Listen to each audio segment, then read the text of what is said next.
motherfuckers out there read them down there in their comic books.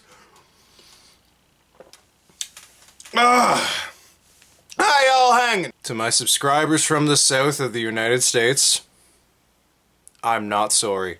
Well, howdy ladies and gentlemen. Super Mr. O'Neill here, back from a long hiatus. Daddy's been doing some shit, okay? Life is busy and life is crazy and beautiful and all that good shit. Why the fuck am I drinking a Miller Lite right now? So, in July, early July, I went to a country music festival. Yeah. I don't even fucking like country music. Country music to me, I mean popular country music, all of it sounds like this. Well, today, the wife took the dog, now I'm sitting here on the back of my pickup truck, just sipping a beer. I'm thinking about the big man upstairs, you know he's about the only one who cares. Me and my dog, me and my dog.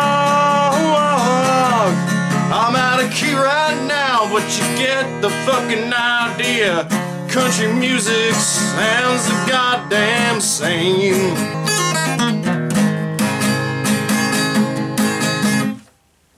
So basically, yeah, I don't like country music. I went because my brother won 2 tickets to this festival, and I figured, fuck it, I want.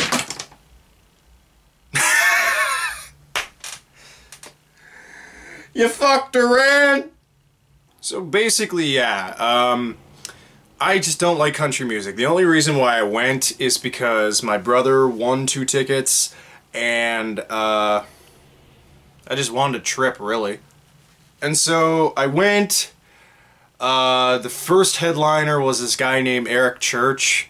He's most known for doing this, excuse me, this song called She Loves Me Like Jesus Does. It's a horrible fucking song and it's hilarious, and he went up and he was actually pretty bad. Like, he put on a really boring set. He didn't talk to the audience. He was stoned on stage. He had to be. Fucking, he was just going on and on. You barely hear what the guy was fucking saying. To be fair, I was pretty drunk because that's the only way I can listen to country music, but hey. And so, I don't know, that sucked. Before him, Steve Earle was on, though, and he put on a decent set. He was old. He was old as fuck. I'll say that much. The next night was Keith Urban, and I gotta say, Keith Urban was fucking incredible. I don't like the music, I'm gonna be honest. Like, I couldn't tell the songs apart. I honestly couldn't. Except for that John Deere song, because my buddies were listening to that the whole fucking weekend. But the man is an incredible showman. Honestly, if he came back around this area again, and the tickets were priced reasonably well, I'd go see him. He put on that good of a show. He's that good of an entertainer. Even when I don't like the music, the man was incredible playing guitar. He played bass at one point. It was just a great, great show. And then the third night was this big old fucking good old boy redneck named Brantley Gilbert. He came out to a video of him loading up a handgun. He had a set of brass knuckles on his microphone. At certain points they would play like guitar riffs from like heavy metal and hard rock songs. Like at one point they started playing the riff to Sweet Child of Mine, and he's like, "Y'all motherfuckers like Guns N' Roses!" And at that point, I thought he was going to go into playing Sweet Child of Mine and actually doing a cover of it, and I was like, this is interesting. But no, he goes right into one of his own songs. Like, I'm just like, dude, why even play that? And then at one point, they even played fucking the riff to Disturbed's Down With The Sickness. I'm like standing there, I'm like, this is a fucking country music festival, and here we are listening to industrial nu metal. What the fuck is this shit? And then after that, he goes on, he's like, I don't know what the gun rights are in Canada, but I know if a man comes in my house with my wife and my kids, I'm gonna shoot his ass dead.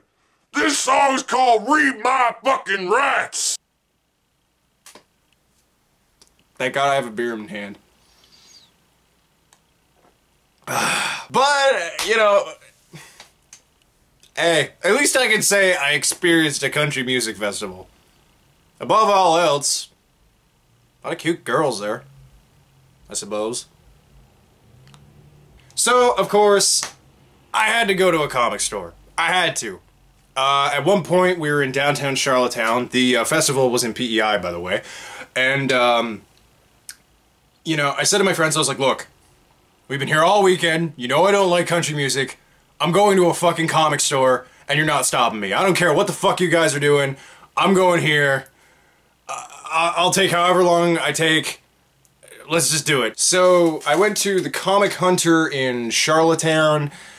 I'm not gonna lie, this time around, usually I pick up some pretty decent shit there, but this time around, there wasn't too much that really caught my eye. I still managed to spend about $150, but, but basically, yeah, there wasn't too much there that really caught my attention, I suppose. First things first, I bought Understanding Comics by Scott McCloud. I'm not holding it because I just put it on my bookshelf and I am too fucking lazy to grab it off my bookshelf. Deal with it. I just finished reading this one a few days ago and holy fuck, man, that book is brilliant. It's mind-blowing. I think to anyone who wants to make comics a career, whether it be making them or critiquing them or what have you, this thing is driving me nuts. I need to... There we go. Anyone who really wants to learn more about the art form and the medium of comic books, and how comics work, and the philosophy behind what makes a comic, you need to read this. It was incredibly insightful. It was incredibly fun and funny. It was a brilliant fucking book. This is something that you can cite on university papers. I was reading this thing and it's at such a high caliber.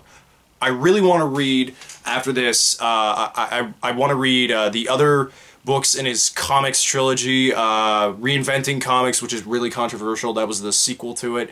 And then he did Making Comics as well, because someday I would like to write comics. As well as I'd really love to read his new graphic novel, The Sculptor. Eventually I'm going to get around to picking up a copy, but I have a lot of books to read, so get off my fucking back, okay? Okay. Next up, I actually haven't finished this one yet. I don't know why, because it's not long, but, Sex Criminals, Volume 2 by Matt Fraction... Fuck. By Matt Fraction and Chip Zdarsky. Sex Criminals is amazing. I wanted to read this for a while. I put it off. I don't know why. And even then, I think I was kind of holding out for that new big hard Sex Criminals hardcover, which looks amazing, but I saw this there and I said, you know what? I may as well just fucking get this, because I have the first volume in softcover. You know, fuck it. Eventually, I'll upgrade to the hardcover if I want to, but even then, why not? And from what I read of this, it's fucking hilarious. It's Sex Criminals, people. It's fucking hysterical. It's really funny, really insightful. And I think the best thing about Sex Criminals is that it has heart. It has so much heart in this book. You know, in between the dildos and dick and pussy. Next up is another indie book, and this is one that I've seen and heard about for a while, but I didn't really know what it was. And that's Through the Woods by Emily Carroll. This was actually the first book of the haul that I read. Man, this book is fucking incredible.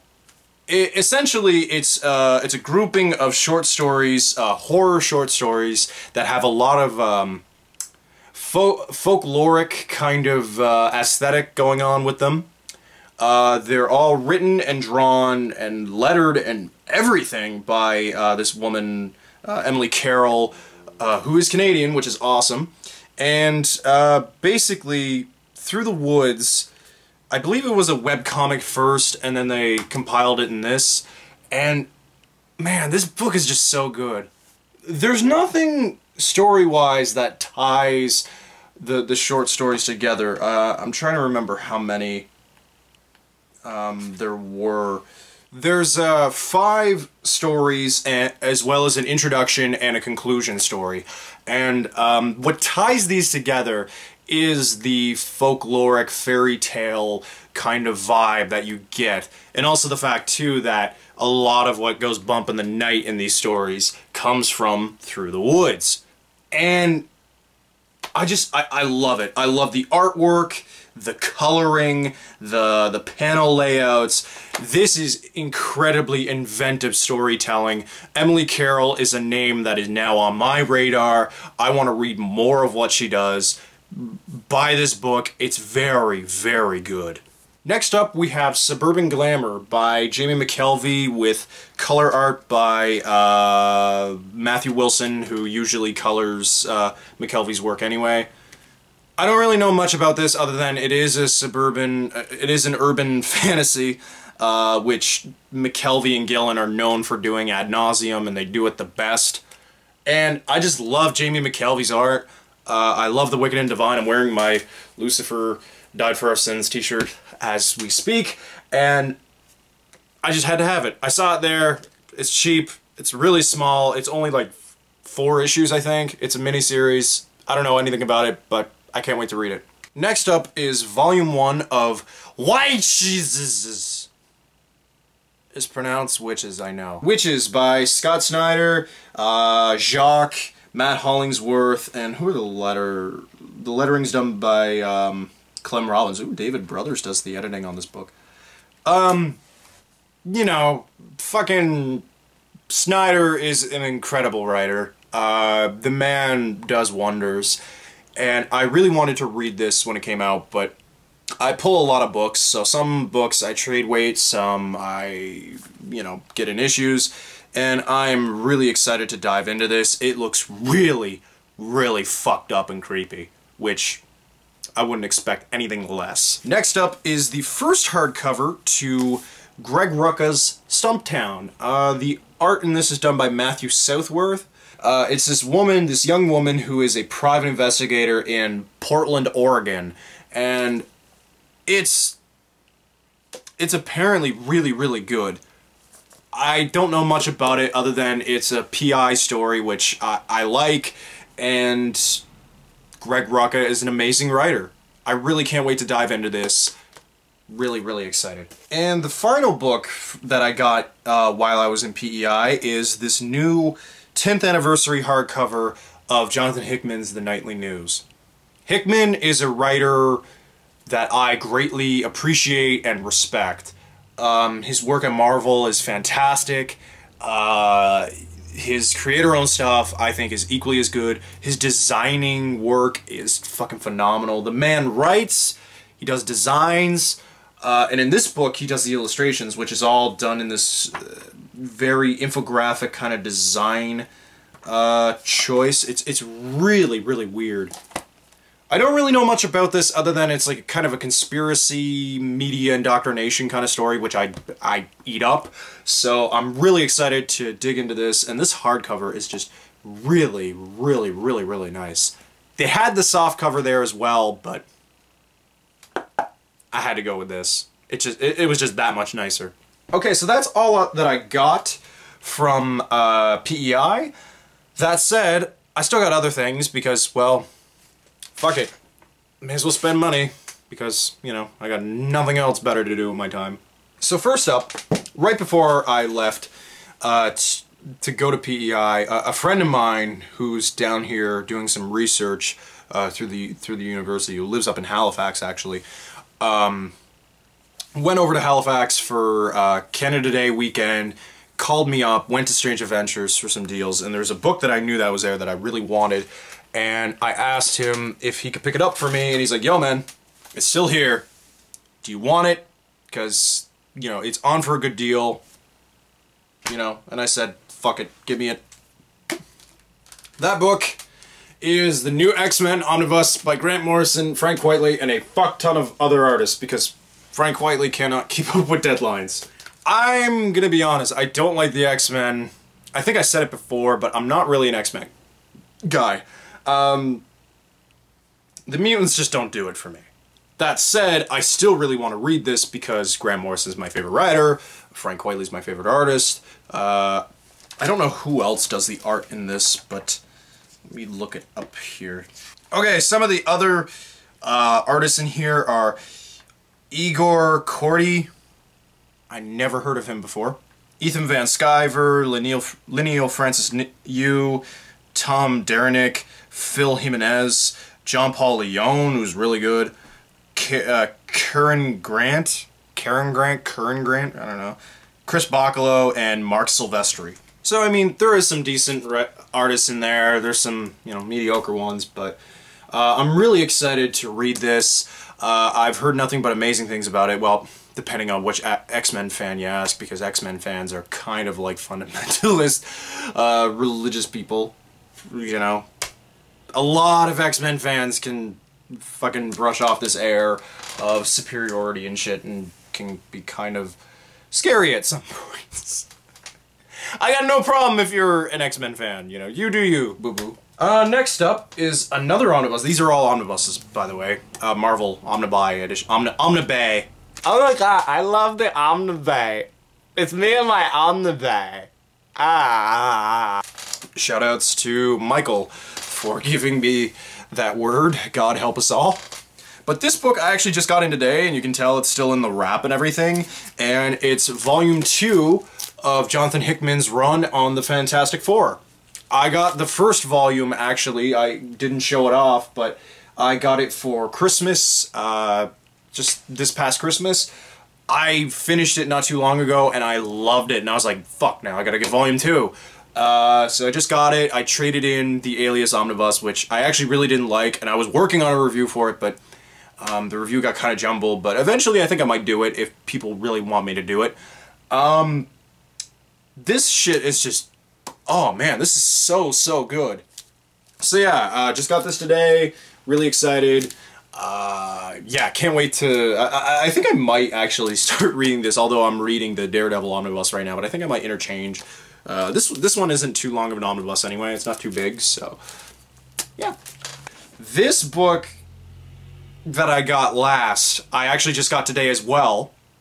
And I ordered it from a guy who was selling it on this amazing Facebook page called the Omnibus Collectors Swap, something like that. I'm going to put the actual name here. And essentially what it was started by good old Riley, the Omnibus Collector himself. Essentially, it's to combat inflated prices by resellers and snipers on eBay for out-of-print omnibus editions and oversized hardcovers and the like. And as he likes to call it, you know, people have their white whales. They're books that are out of print that they can't find, or if they do find it, they are ridiculously overpriced. This weekend, I found one of those white whales, and I fucking got it. I want to give a huge shout out to Shannon Short from Halifax, who hooked me up with this book. I bought it off him. I saw it on the page, and a lot of Americans were like, yo, man, can you ship this to the States, man? I'll buy it. And I was like, yo, I live on an island in your province. Send that shit this way.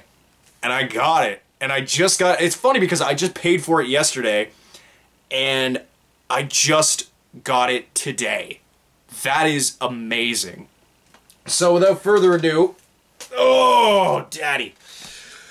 My white whale, call me fucking Ishmael, that I got is the Mighty Thor by Walt Simonson omnibus. Yeah. Motherfuckers didn't see that coming, did they? This book was printed, I think in 2009, maybe. It was actually 2011, so I think that would have been around the time of the first Thor movie. I could be wrong. Corrections will be up there, I suppose. So yeah, I always wanted to read Walt Simonson and Sal Buscema's Thor run because I've heard nothing but amazing things about it, and I like Thor as a as a comic character. I mean, you know, I've never read the epics, so I don't know what he is in Norse mythology. Well, Norse theology. Sorry. But basically, this book, this might be the biggest book that I own. Like, this, look how fucking big this is! This is bigger than my dick! It's huge! It's fucking huge! Like, I could kill a small child with this. Wow, that's fucked, Colin. Why would you say such a thing? And like, I really can't wait to start reading this, but I'm just like, holy fuck, this is huge. The art in this looks amazing. I mean, because it is Walt Simonson at his peak. Like, people say, like, this is the best thing he's ever done, and his artwork is fucking amazing. It's so unique and really, like, I think it's a really good natural progression of what Kirby was doing with the exaggerated figures, but he does it in such a different way, right?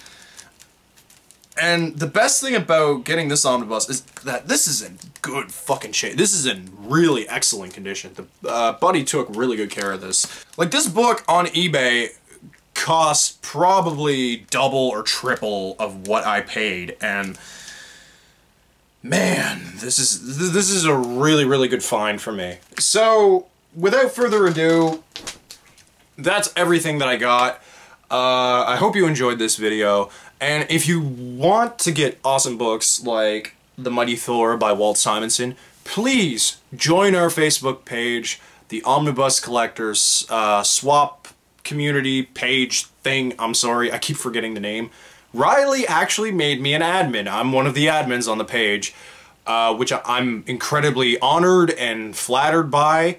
It's great. I get to talk to him and Mike and Mitch all the time, the other admins, and sometimes Megan, whenever she wants to say something, but usually it's like, hey, tell Riley to message me or something, which is pretty funny and pretty cute. It's great being on that page. The community is awesome. The people on there are wonderful. But other than that, like, everyone on that page, it's just a big, fun party, people showing off their collections and talking about comics that they love and talking about books that they want reprinted and everything. It's just a really fun community that I'm glad I'm a part of. So, if that's something that will interest you, please, go for it. Go on the page. Yeah. And it's cool, too, because, like, I met two people already, two random people. One dude from BC somewhere, and one dude from Michigan, and like, they just added me randomly, and like, we just started talking. I'm like, yo, these guys are fucking cool. And then I found, you know, two YouTube users that I was subscribed to on there, and then I added them on Facebook, and we're talking to them. Community! Bringing people together! That was really fucking creepy, but I don't apologize. Choke on these nuts to the very last.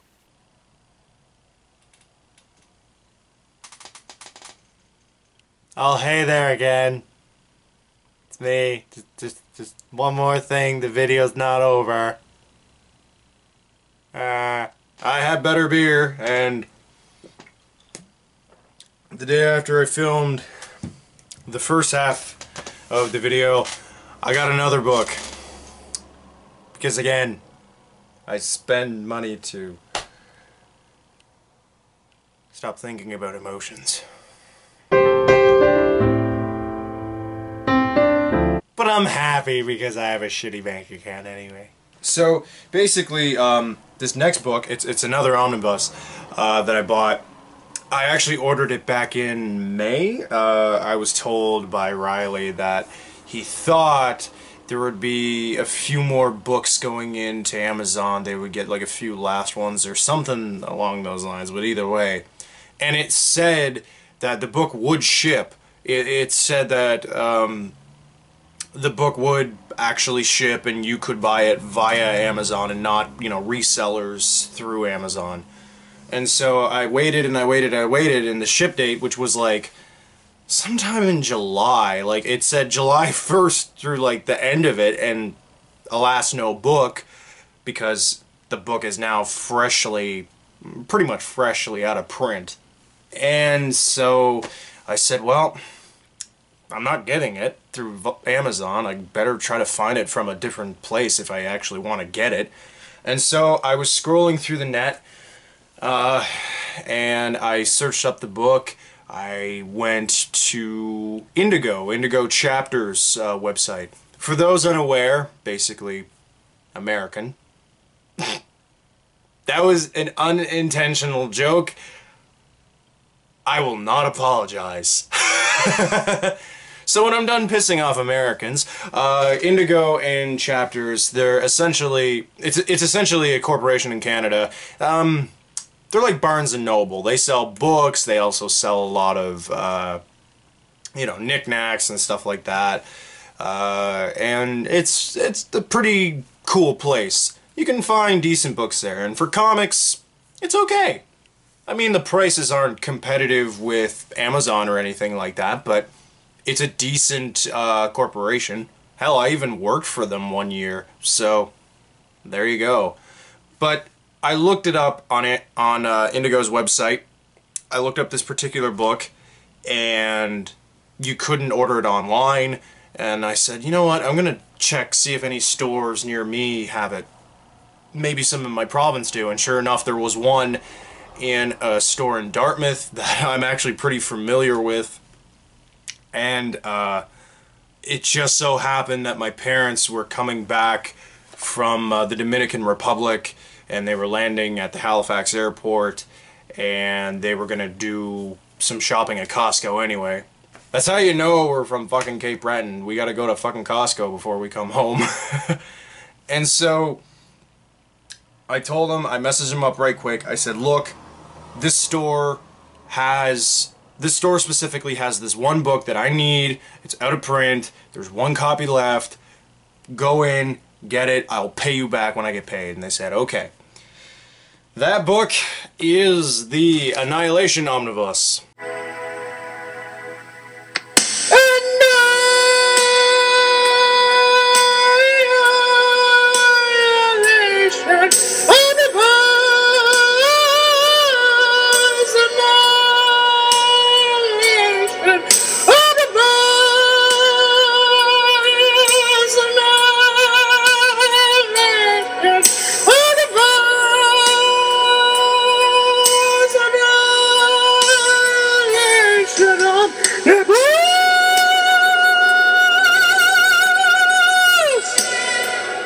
I fucking did it!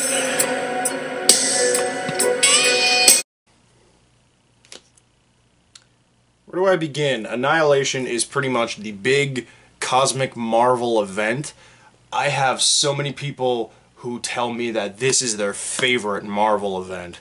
I really wanted to read this for a while. I was at work one day, and actually my co-worker Mike, shoutouts to Mike, he actually subscribes to me, actually has this omnibus as well, and he had it in work, and he was reading it, or rereading it, and I was flipping through it, and it looked really, really, really cool. So I had to have it. I had to. I'm really glad I got this, especially the fact that this was the last copy that was at that store, and it's funny because after that there were a bunch of locations that had copies of the Annihilation Omnibus. I think there was like 2 at this store in New Brunswick and some around Ontario area, and there was only like 2 stores that were posted after I got this. I checked just for curiosity, and also to put it up on the Omnibus Collector page because I wanted to highlight it to Canadian collectors. Of course I didn't put it up when I was still waiting to get this because, well, I wanted it for myself. And there were only 2 locations left, and they were both in Quebec somewhere. One was Laval, maybe. One was started with a B. I don't fucking know. And so, yeah, I'm really glad I got this, and there's a little ding up on there. Uh-oh. The whole book is ruined, better throw it out. Sad reality is there are people who think like that.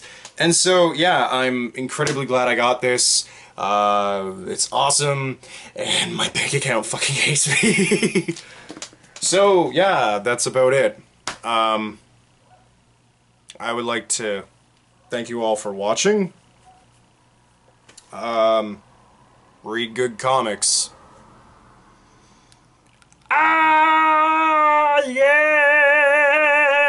Yes!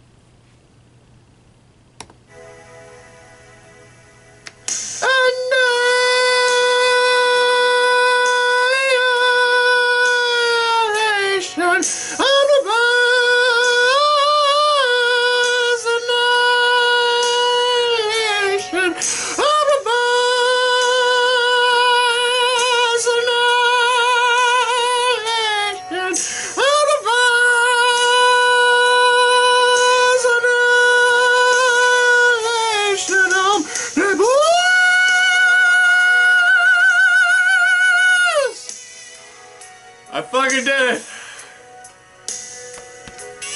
So it's for you!